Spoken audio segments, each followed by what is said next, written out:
여기 눈도 오고 오빠 목소리까지 들으니까 분위기 사는데? 알았어, 빨리 갈게. 응?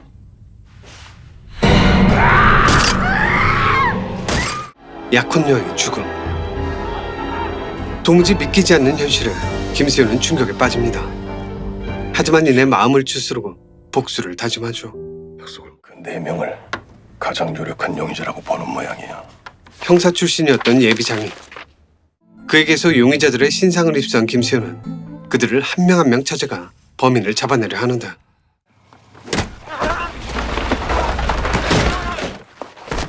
그러다 세 번째 용의자의 아지트에서 약혼녀의 반지를 발견하곤 곧바로 뒤를 밟아 그가 벌이는 또 다른 범죄 현장을 급습합니다. 김수현은 이 살인마의 숨통을 끊어놓으려 했지만 다시 마음을 바꿔 풀어주기로 결심하는데, 그건 이 쓰레기에게 보다 더 큰 고통을 돌려주기 위함이었습니다. 복수. 중요한 건 오직 복수뿐이었기에 김수현은 자신과 상관없는 살인에 침묵을 택한 뒤 또다시 장경철을 찾아가 칼을 집어들었습니다. 그리고 이번에도 그를 방생해 버렸죠. 잡았다 풀어주고 잡았다 풀어주고 사냥놀이 하는 거네. 수현에게 연거푸당한 장경철은 태주의 말대로 자신이 사냥감이 됐음을 깨닫게 되지만 그가 할 수 있는 일은 아무것도 없었습니다. 그저 당하고 또 당할 뿐이었죠. 불행인지 다행인지 장경철의 이 상황은 그리 오래가지 않았습니다. 자기가 어떻게 추적당하고 있는지를 알게 됐기 때문이죠. 에이, 듣고 있어? 아, 정말 재밌어. 응? 몸속에서 캡슐을 빼낸 장경철은 또 한 번의 살인을 저지르며 김수현을 따돌리는 데 성공했고, 그 후 주저없이 장반장을 찾아가 피를 흩뿌렸습니다. 그리고 그의 둘째 딸까지 건드린 뒤 갑자기 경찰에게 전화를 걸어 자수를 결심하죠. 장경철의 목적은 단 하나였습니다. 어떻게 해야 김수현을 열받게 할 수 있을까? 네가 나한테 얻을 수 있는 거 아무것도 없어.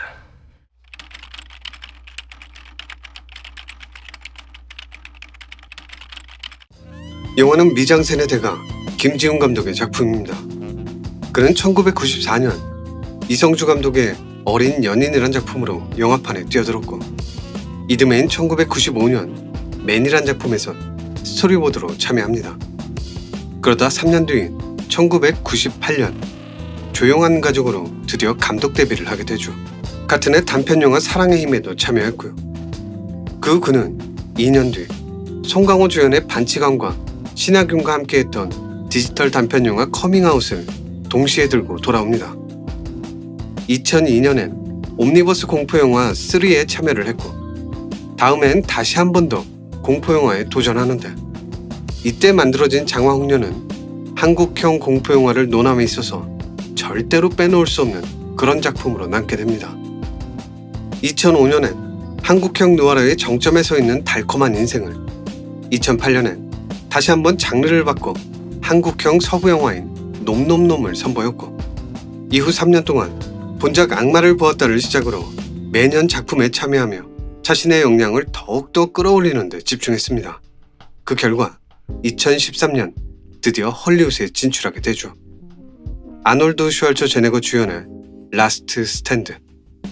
참고로 2013년은 그가 가장 바쁘게 보낸 해이기도 합니다.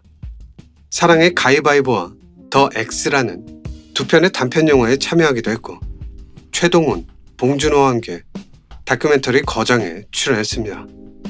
그 후 그는 2016년 영화 밀정을 성공시키며 자신의 건재함을 알렸지만, 2018년 문제의 작품이었던 일랑으로 인해 그의 커리어에 큰 상처를 남기게 됩니다. 하지만 그렇다고 해서 그가 쌓아온 결과물들을 부정할 수는 없습니다. 감독 김지훈. 그는 분명 대한민국을 대표하는 영화 감독, 그중 한 명임에는 틀림없고 또 앞으로도 그럴 겁니다. 지금까지 보여준 것만으로도 그가 거장의 반열에 올라서 있다는 건 그 누구도 부정할 수는 없을 테니까요.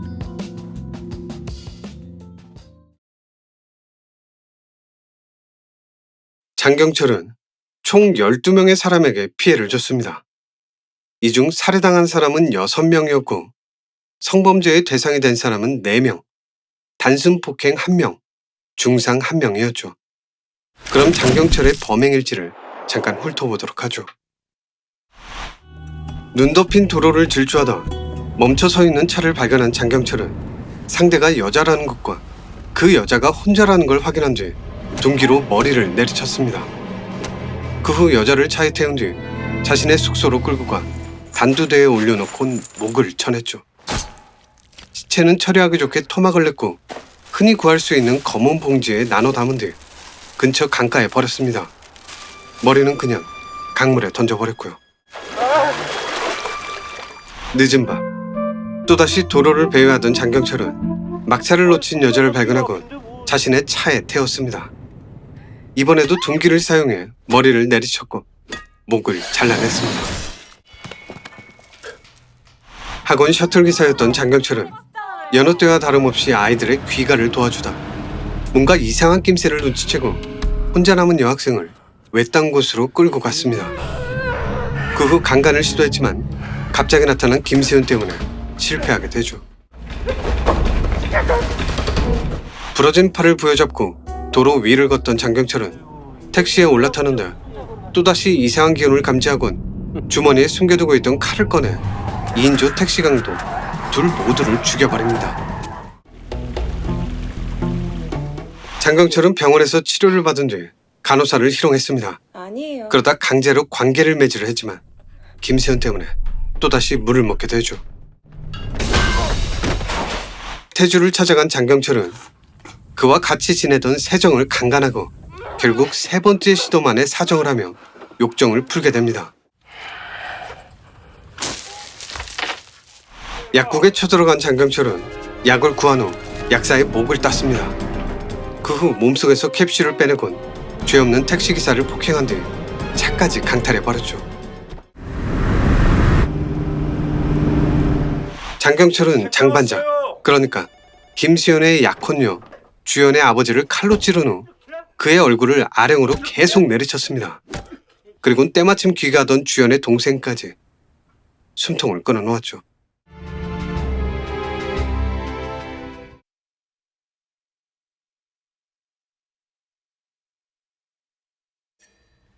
장경철의 범행 패턴은 크게 2가지로 나눌 수 있습니다.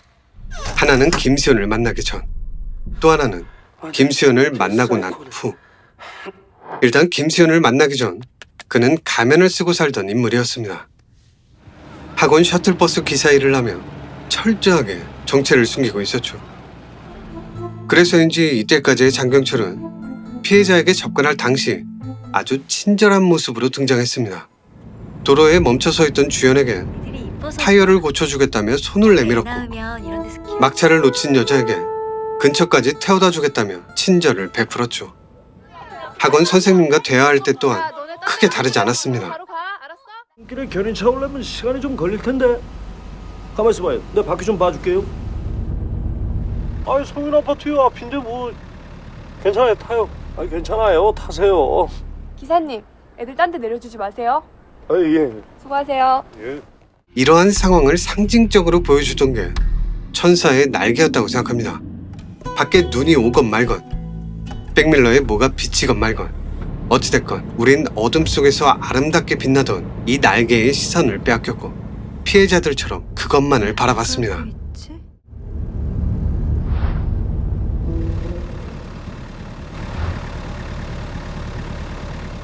한마디로 백밀러는 악마 같은 장경철의 본 모습을, 날개는 친절함을 뒤집어 쓰고 있던 장경철의 가면을 각각 상징하는 장치였다는 거죠. 그래서인지 날개에 불이 켜져 있을 땐 백밀러 속에서 장경철의 모습을 찾아볼 수가 없습니다. 불이 꺼져 있을 땐 이렇게 보이지만요. 하지만 김수현에게 한 방 먹은 이후 장경철은 더 이상 가면을 쓰지 않았고 이때부터 천사의 날개 또한 같이 소멸되며 영화 속에 2번 다시 등장하지 않았습니다. 참고로 이때까지의 범행의 목적은 하나였습니다. 성욕 해소.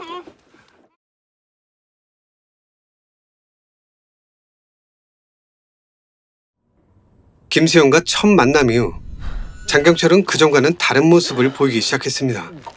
그중 가장 큰 변화는 앞서 말했듯 가면을 벗었다는 건데, 이 말은 더 이상 평범한 사람들의 모습을 연기하지 않아도 된다는 것과 같은 의미입니다. 그래서 가면을 벗은 뒤 범행의 대상이 보다 더 넓어지게 된 거죠. 더는 눈치를 볼 필요가 없으니 마지막 봉인까지 풀려버린 겁니다. 그럼 여기서 질문 하나. 김수현은 대체 왜 장경철에게 돈을 준 걸까요? 그냥 뭐 차비나 하라고? 아니면 도망 다니는데 보태라고? 전 이 돈이 화대였다고 생각합니다. 화대. 잔치 때의 기생이나 악사에게 놀아준 대가로 주는 돈이나 물건. 기생, 창기 따위와 관계를 가지고 그 대가로 주는 돈. 쉽게 말해 네가 여자들을 희롱했던 것처럼 이제부턴 내가 널 가지고 놀겠다는 그런 의미의 화대. 물론 이건 어디까지나 저만의 생각일 뿐입니다. 암튼 돈을 건네받기 직전의 장면들과 이 화대라는 개념을 연관지어보면 더 재밌습니다. 장경철이 여자들에게 했던 짓을 김수현이 그대로 돌려주고 있었으니까요. 주연을 살해하기 전 비닐로 몸을 덮었던 것처럼 장경철은 김수현에게 똑같은 취급을 당했고, 여학생을 눕혔던 그 자리에 피떡이 된 채로 눕게 됩니다. 이후 벌어지는 장면 또한 다르지 않았습니다.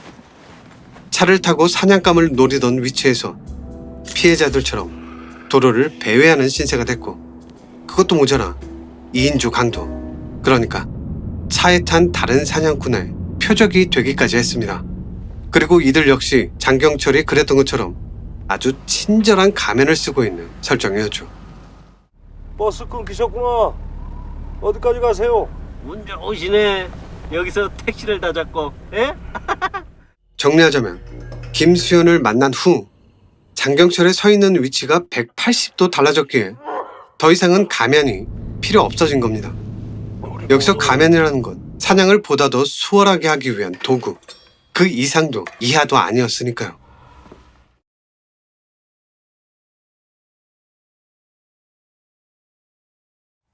쫓기는 신세가 됐음에도 장경철은 성욕을 억누르지 못했습니다.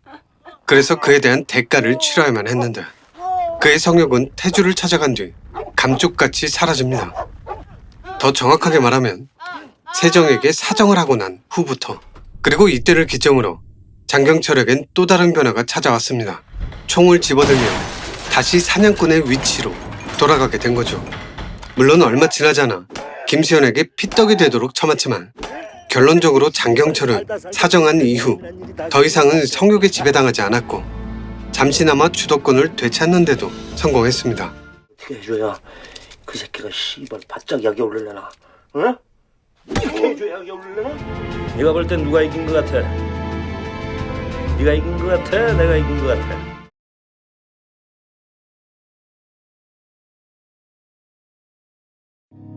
김수현은 총 14명의 사람에게 피해를 줬습니다. 직접적으로 피해를 준 사람은 8명인데 그중 살인사건은 1건이었고 폭행은 5건, 정신적인 피해를 준 건 3건이었죠. 그리고 장경철을 건드림으로써 나비 효과처럼 일으킨 살인사건은 2건, 폭행에 휘말리게 만든 것도 2건, 끝으로 구해줌과 동시에 정신적인 트라우마를 입힌 2명까지 김수현이 직간접적으로 피해를 입힌 사람의 총 합은 14명이었습니다. 김수현은 장인에게서 받은 전단지를 이용해 용의자 2명에게 폭행을 가했습니다. 장경철을 찾아낸 김수현은 그를 폭행한 뒤 왼손을 부러뜨렸습니다. 그리고 그를 추적하다 또 다른 살인사건의 흔적을 발견했지만 오직 복수를 위해 눈을 감아버렸습니다.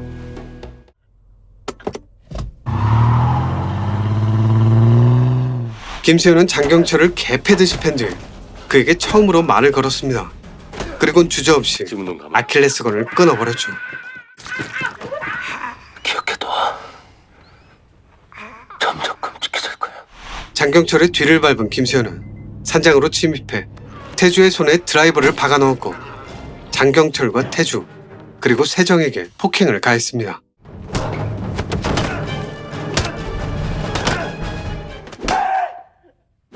태주를 찾아간 김수현은 장경철의 행방을 캐묻다 그의 입을 찢어버렸습니다. 자수하려던 장경철을 납치한 후 약혼녀가 살해당했던 그 장소로 끌고 간 김수현은 결국 복수에 성공합니다. 아니야, 아직은 아니야. 조금만 기다려.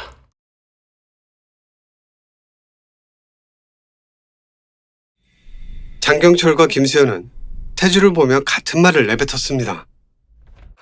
미친 새끼. 미친 새끼. 미친 새끼. 이건 이 둘이 서로 다르지 않다는 걸 보여주는 아주 상징적인 장면이었습니다. 김수현이 얼굴에 묻은 피를 닦던 장면 역시 장경철의 모습을 그대로 재현하는 씬이었죠. 장경철, 태주, 세정 이들의 쓰러진 모습 또한 2인조 택시 강도와 택시 기사가 벌어진 설정과 흡사했습니다. 네가 받은 고통 그놈한테 1000배 10,000배 돌려줄게. 사실 김수현은 복수를 결심한 순간부터 장경철과 똑같은 모습을 보이기 시작했습니다. 장경철이 그랬던 것처럼 김수현 또한 상대의 머리를 후려치며 폭행을 시작했고 이런 둘의 행태는 영화가 끝날 때까지 지속됐습니다.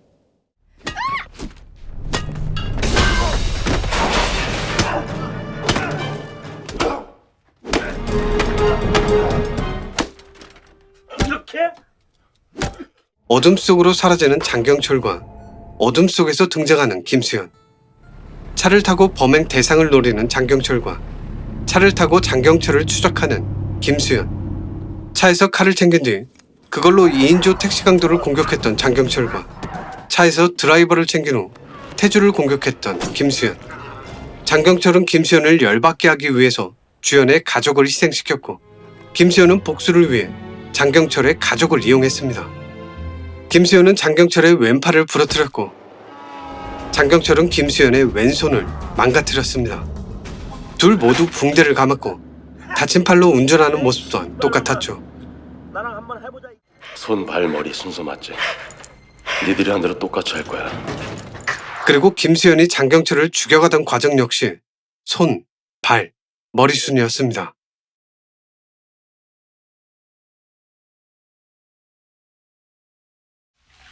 주연을 살해한 뒤 장경철은 바닥에 묻은 피를 깨끗하게 씻었습니다. 그리고 두 번째 살인 이후엔 거울을 들여다보며 몸치장을 했죠. 하지만 김수현을 만나고 난 뒤엔 이 양상이 달라졌습니다. 이게 뭐야? 강가에서 가까스로 세수를 하긴 했지만 그의 얼굴엔 상처가 남게 되고 얼마 뒤 또다시 피를 흘리게 됩니다. 그리고 이번엔 아예 씻지도 못하는 상황에 놓이게 되는데 이건 앞서 말했던 대로 장경철의 처지가 사냥꾼에서 사냥감으로 바뀌어가는 걸 의미합니다. 그리고 이 장면, 장경철을 피떡으로 만들어 놓은 뒤 김수현은 거울을 보며 얼굴에 묻은 피를 닦아냈는데 이 장면은 둘의 위치를 확실하게 보여주는 아주 상징적인 장면이라고 생각합니다. 물론 챕터 4에서 말했던 대로 다시 한번 사냥꾼의 위치로 돌아간 장경철이 사방에 피를 흩뿌려대긴 했지만 피는 여전히 닦이지 않았고 범행 대상으로 삼았던 그들처럼 도로에서 포획당하게 됩니다. 그리곤 여성들을 살해한 바로 그 장소에서 피를 뒤집어 쓴 채 똑같이 목이 잘려 버리죠. 요약하자면 장경철은 피를 닦아내려 노력했지만 끝내는 실패했습니다. 여기서 피는 씻어낼 수 없는 과오, 삶의 행적, 지난 날들에 대한 회한, 그런 것들을 상징하는 매개체고 이 피가 의미하는 바는 명확합니다. 한번 뒤집어 쓴 이상 절대로 닦아낼 수 없다는 것. 이건 김수현 또한 마찬가지라고 생각합니다. 영화 초반에 나왔던 장경철의 모습과 영화 끝 무렵 복수심에 불타오르던 김수현의 모습은 분명 닮아 있었습니다. 더 나아가 복수에 성공한 김수현의 얼굴에도 핏자국이 남게 되죠.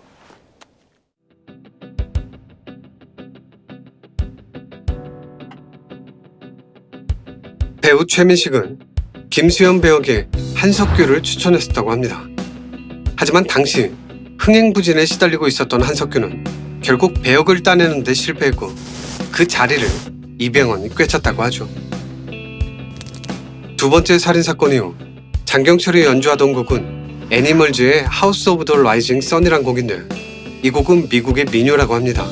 원래는 가사가 있는 곡이고 자신의 잘못된 인생에 대해서 회한을 털어놓는 그런 내용이라고 하네요. 세 번째 희생양이었던 학생은 실제로 중학생이었다고 합니다. 군인들이 등장하던 장면은 의도적으로 배치했던 개그씬이고 거시기를 내리치는 장면 또한 마찬가지였다고 하네요. 드라이버의 손잡이가 빠져서 당황하던 태주의 모습은 NG컷이었다고 합니다. 흔히들 장경철을 사이코패스라고 보고 있지만 영화 속에서 그려졌던 그의 모습만으론 쉽게 판단 내릴 수가 없습니다. 사이코패스의 특성이 너무 평면적으로 그려져 있기 때문이죠. 영화의 엔딩은 원래 4가지의 버전이 있었고 영상물 등급위원회로부터 2차례에 걸쳐서 제한 상영가 판정을 받았다고 합니다. 참고로 국내에는 제한 상영관이 없었기 때문에 개봉 불가에 해당되는 셈이었죠. 그러자 감독은 어쩔 수 없이 몇 장면을 드러낸 뒤 다시 심의를 신청했고 그게 우리가 보고 있는 결과물입니다. 태주가 눈물을 보였던 이유는 쿠루병이라는 설정 때문이었습니다.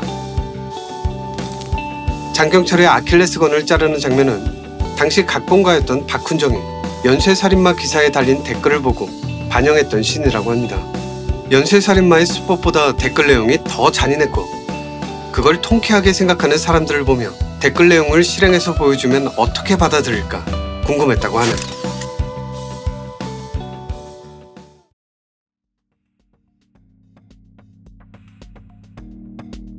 영화 오프닝에 나왔던 눈 덮인 설원, 그리고 흰색 차 내부를 가득 채우고 있던 하얀색, 그 위에 흩뿌려 있던 붉은 피. 여기서 눈은 순수함을 상징하고 그 위에 흩뿌려진 피는 상처를 의미한다고 생각합니다. 영화 초반에 나왔던 김수현의 흰 옷과 도로 위에 쌓여있던 흰 눈은 영화 후반부에 다다라 아예 소멸됐습니다. 오직 하나만을 제외하고 말이죠. 핏자국. 복수에 성공하고 난 뒤 김수현의 얼굴엔 핏자국이 선명했습니다. 장경철이 그랬던 것처럼 그 또한 핏자국을 닦아낼 수 없게 된 거죠. 그토록 죽이고 싶었던 장경철을 죽이는 데는 성공했지만 그와 똑같은 괴물이 돼버린 겁니다. 그와 같은 길을 걸어가게 된 겁니다. 복수란 게 그렇습니다. 내가 당한 만큼 돌려주면 통쾌할 것 같지만 막상 복수에 성공하고 나면 그렇지가 않습니다. 잠시 미뤄두고 있던 감정들이 마치 밀물처럼 한순간에 밀려들어오기 때문이죠. 마땅히 느꼈어야 할 다른 감정들이 죄다 집어삼켜지는 것. 그게 복수의 또 다른 얼굴입니다. 더 나아가 내가 증오하는 대상, 그리고 그 대상을 지배하고 있는 악. 복수를 가슴에 품는 순간 나 또한 그 악에 잠식당할 수밖에 없습니다. 문제는 이 악마들과 내가 다르지 않다는 걸 느끼게 되는 그 순간들인데 그걸 깨닫게 된다면 그냥 우리랑 같은 과네. 응? 즐기는 거지. 사냥할 때 느끼는 그 짜릿한 쾌감 말이야. 2번 다시는 전과 같은 일상으로 돌아갈 수 없습니다. 혹시 복수를 꿈꾸고 계신가요? 누군가를 증오하고 있나요? 그 증오심에 사로잡혀 나를, 그리고 내 주위를 돌아보지 못하고 있는 건 아닌가요? 어줍지 않게 당신의 복수를 말리진 않겠습니다. 하지만 이것 하나만 기억했으면 합니다. 복수심이 끝내는 당신까지 집어삼킬 수 있다는 걸 말이죠. 장경철의 아지트, 그 안에서 김수현을 반기던 건 거울 속의 김수현이었던 것처럼. 그만두게 해요. 사람이 짐승을 상대하자고 짐승이 되면 되겠소. 네가 나한테 얻을 수 있는가? 아무것도 없어. 영화 악마를 보았다였습니다.